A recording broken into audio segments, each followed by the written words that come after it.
Good afternoon and welcome to News at Noon on CVM TV and Hot 102 FM. I'm Marjorie Gordon. One of the most wanted men in Trelawney was killed by the police in an operation this morning. He has been identified as Castle Robinson, otherwise called Boise and Jarrow. Robinson was killed when police personnel from the Mobile Reserve, the Flying Squad, the Trelawney Police and members of the Jamaica Defence Force this morning carried out a major operation in the racecourse area of Trelawney. According to the police, Robinson was consistently listed as Trelawney's most wanted person. He was wanted for murder, shooting, illegal gun and drug smuggling, among other crimes.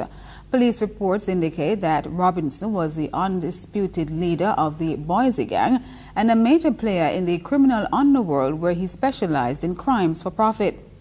During the operation, the police say 3 Glock pistols, 163 rounds of assorted ammunition, and 2 kilograms of cocaine were seized by the operations team. The assorted ammunition include 67 9mm, 60 .40 caliber, 14.45, 3 7.56, 16.38, and 3.357 rounds.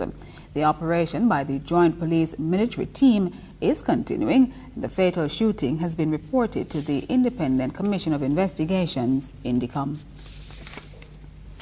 2 male teenagers, both 17 years, were earlier this month charged with rape by police personnel in St. Thomas. The first juvenile, a student in the parish, was also charged with robbery with aggravation. He appeared in the St. Thomas Juvenile Court on October 3, 2012 and was remanded in custody until October 31. The second juvenile is to appear in the St. Thomas Juvenile Court on October 25. Government Senator and educator Wentworth Skeffrey is proposing a uniform set of mechanisms for parents to interact with schools concerning the progress of students. Senator Skeffrey has recommended that the soon-to-be-established National Parenting Support Commission work with the Education Ministry to have a minimum number of Parent-Teacher Association meetings, quarterly grade meetings, and a Parent-Teacher Consultation Day. He notes that many schools already have such mechanisms in place. However, the senator wants these to be a matter of policy across all schools up to the secondary level.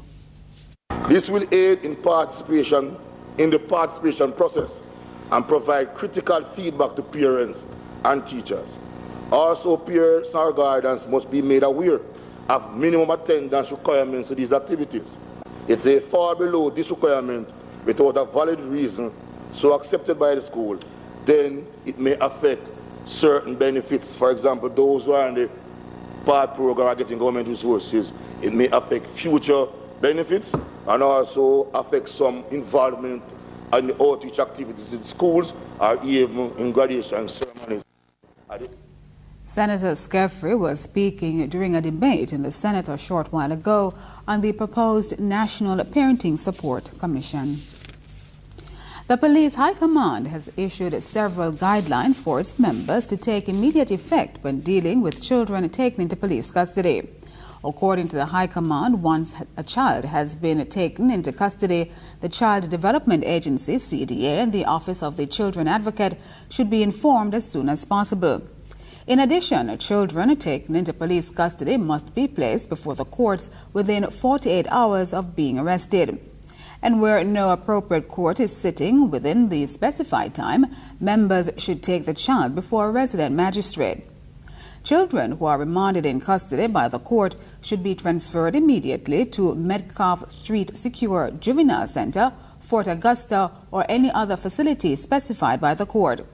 Meanwhile, officers are reminded that under no circumstances should children and adults be transported or placed in the same cell or holding area, whether at the court or police lockups.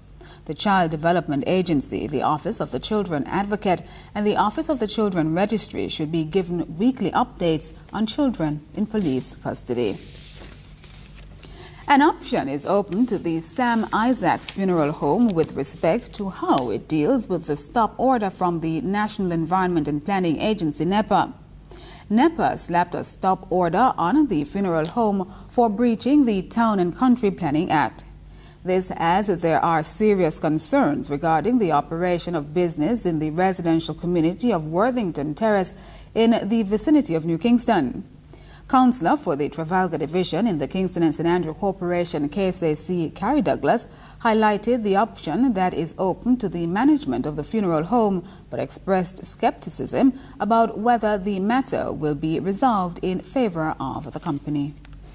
There yet. I think that they have an option to apply for a retention of use or continuation, and if successful, then they would not have to cease operations. I don't believe that they're going to be successful simply because I don't think that some of the requirements can be met in terms of parking, and then there is strong public objection also coming from residents on both sides of the road. The government is hoping that the introduction of the e-learning program will help address the concern of the low performance of boys in the education system. The declaration has come from Grace McLean, the Permanent Secretary in the Ministry of Education. She was speaking yesterday at the official opening for the computer laboratory at the Marvelly Primary and Junior High School in Kingston. She highlighted technology as an effective tool to help boys learn. It is very important to note that our boys find the use of technology particularly engaging, and they seem to be more interested in anything that is going to assist them in being able to move ahead, especially when it has to do with some kind of gadgets. So it may not necessarily have to be a desktop computer. It may be a laptop, it may be an iPad, it may be a playbook. It may even be their mobile phones, which you would all agree with me that all of these various devices can do just about everything that the desktop can also do. CVM had pointed out in its documentary series Schooling for a Nation that girls are outperforming boys in all subject areas at the primary level. Education specialist at the Michael University College, Angelita Arnold, had highlighted that the classrooms are not structured to deal with the personalities of boys. Ms. McLean shares some of those concerns. We are currently grappling with the problem of underachievement of our boys as well as their participation in the system. And so if we can continue to engage our boys in improving the teaching learning process, then it simply means that we are on our way to improving this society. Meanwhile, funding for the project was a joint venture between the Jamaican government and the European Union EU. It's part of an ongoing grant facility amounting to some $32 billion from the EU to help with socio-economic projects in Jamaica. The charge d'affaires at the EU believes the best way appreciation can be shown for the funding is to develop Jamaica's human capital so that in the future there will be no need for heavy dependence on grants. As Martin Luther King would say, I have a dream. And that dream in this case is a very simple one. That the community will be empowered enough and educated enough and have enough resources to do and organize the schools the way you want it without having to talk to me or talk to my colleagues and so on. Clearly, until that day rises, you can count on us. The beet armyworm is again on the march, prompting fears of the devastation of several crops such as onions and tomatoes. The word has come from an officer of the Rural Agricultural Development Authority, RADA. According to Francine Webb, the acting senior plant health and food safety specialist at RADA, the recent heavy rains have contributed to a rise in the population of the pest, especially in the parishes of St. Elizabeth and Manchester. And usually with beet armyworm, rainfall is a good thing, but it has to be very heavy rains, sustained rains. Now, what we've had is in those areas like Flagaman, Pedro Plains, is some rainfall which has just helped the plants to grow. What that means is that there's more food for them, and so that will help to facilitate an increase in the population. The agency is using thermal traps to deal with the situation, but it was highlighted that chemicals are ineffective as the worms are usually deeply rooted in crops and so they are not exposed. Farmers were warned to be vigilant. We're reminding them not to be complacent. The beet armyworm did not go away, it is still around and its numbers are increasing at this time. So what we want them to do is to scout the field. How often are you going to be scouting? At least 2 to 3 times for the week. Right? You're looking out for egg sacs and very tiny worms. This is the most susceptible stage for use of chemicals, right? And because scallion and onion is very particular in that the worms will bore into the leaves and be sheltered inside the leaves, it's hard for the chemicals to get to them once they have fed and gone into the leaves.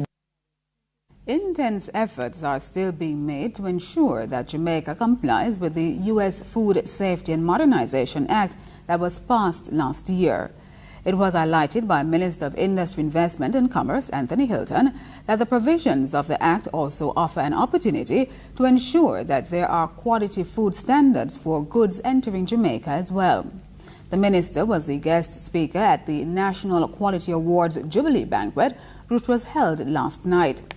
It was highlighted by the minister that constant efforts have to be made to ensure that the standards are adhered to. The Bureau has embarked on an accreditation program to bring its laboratories up to international standards.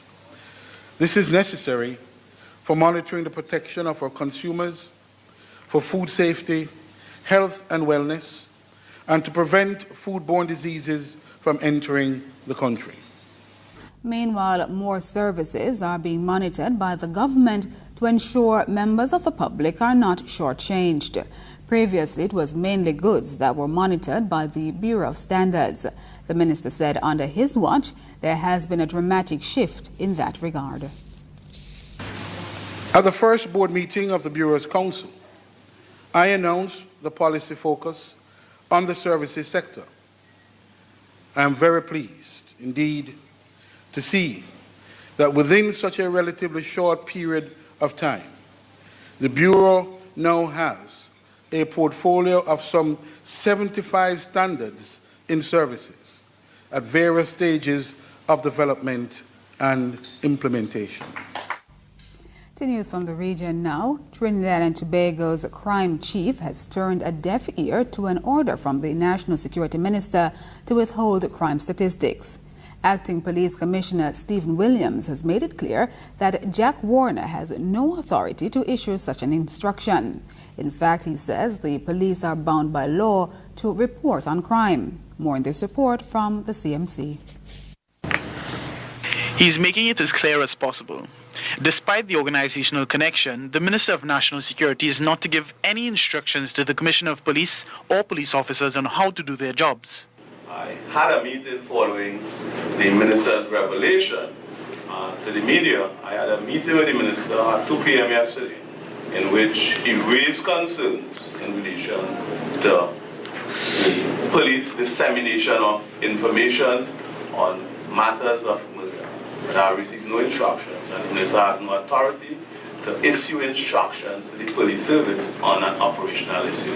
Commissioner Williams says he has been busy taking calls from the media on the matter, and he has made it his duty to interact with the media and public. And while he will comply with the policy directions of the government, he has a responsibility. We, in the police service, we have not taken any position to refuse disseminating information to the public. We are under a legal obligation to provide statistics to the public, and we will fulfill the legal obligation.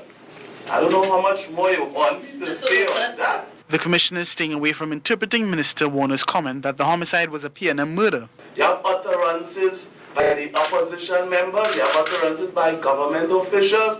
That's the politics. I am staying away from politics. Politics is for politicians.